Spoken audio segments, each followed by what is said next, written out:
అందరికీ నమస్కారం. భక్తి శ్రవణం టీవీకి స్వాగతం.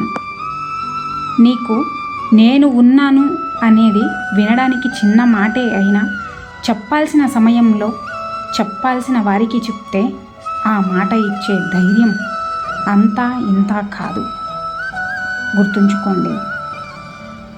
గతంలో జరిగిన తప్పిదాల నుండి పాఠాలు నేర్చుకోలేని వారు జీవితంలో ఎప్పటికీ బాగుపడలేరు. సంస్కారవంతుల దగ్గర ఈ రెండు ఆయుధాలు ఎప్పటికీ ఉంటాయి.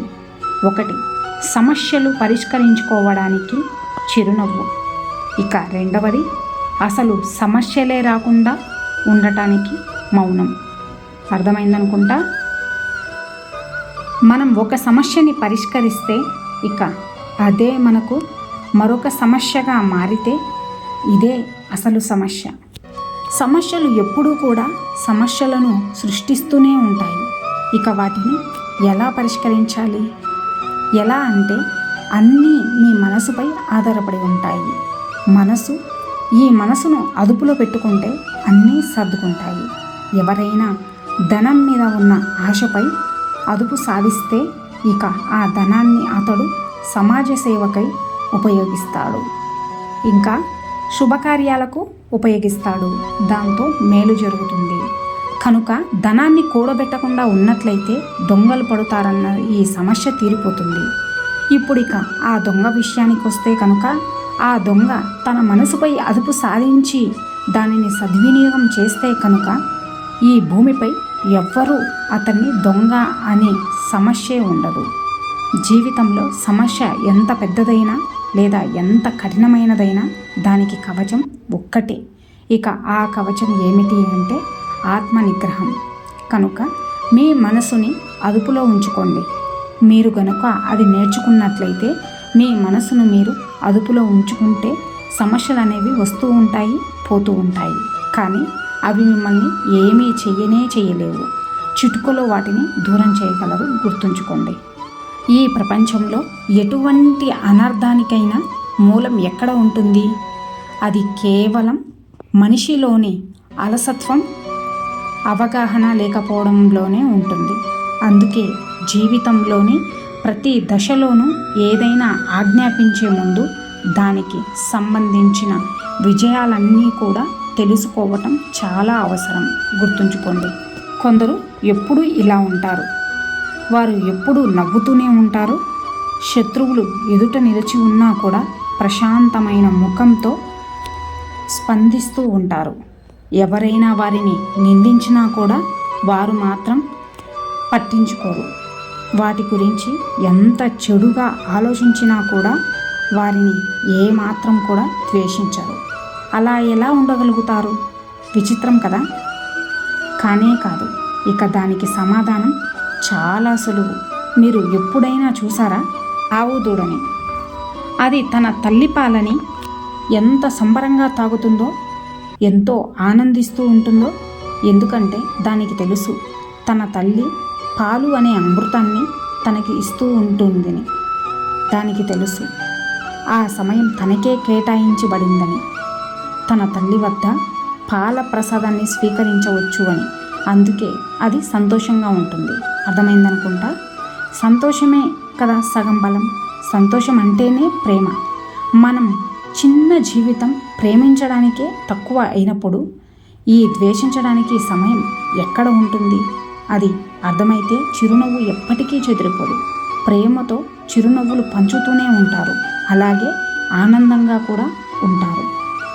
మనల్ని వదిలేయాలి అని అనుకునే వాళ్ళు ముఖ్యంగా ఈ రెండు విధాలుగా ప్రవర్తిస్తారు. ఒకటి, మనకు సమయం ఇవ్వకుండా తగ్గిస్తారు. ఇక రెండవది, మనకు ఇవ్వాల్సిన ప్రాధాన్యత వేరొకరికి ఇస్తారు. అర్థమైందనుకుంటా. ధర్మం గురించి ప్రతి ఒక్కరూ చర్చిస్తారు, కానీ ధర్మం గురించి మాత్రం తెలుసుకోలేకపోతూ ఉంటారు. ధర్మం వలన గౌరవం లభిస్తుంది.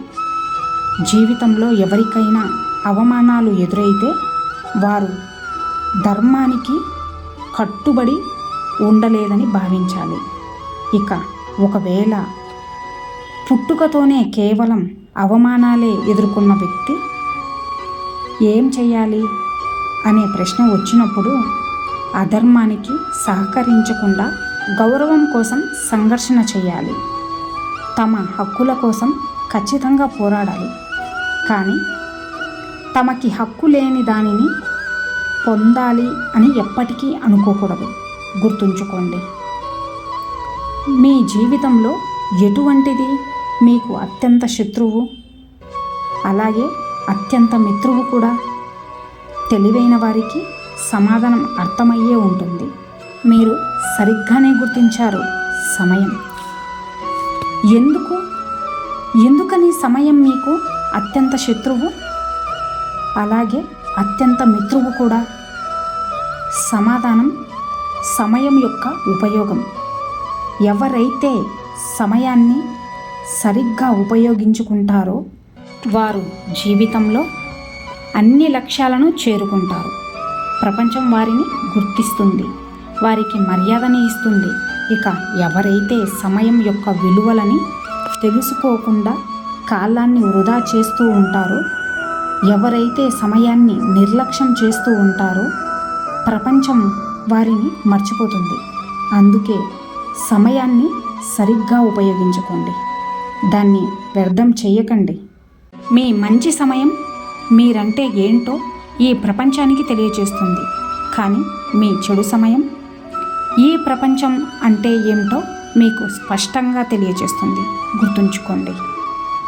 కొన్నిసార్లు ఏ తప్పు లేకపోయినా తగ్గడం తప్పు కాదు.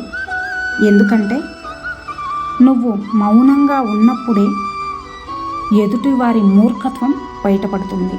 గుర్తుంచుకోండి. పరిస్థితులను బట్టి ప్రవర్తన మార్చుకో, తప్పు లేదు.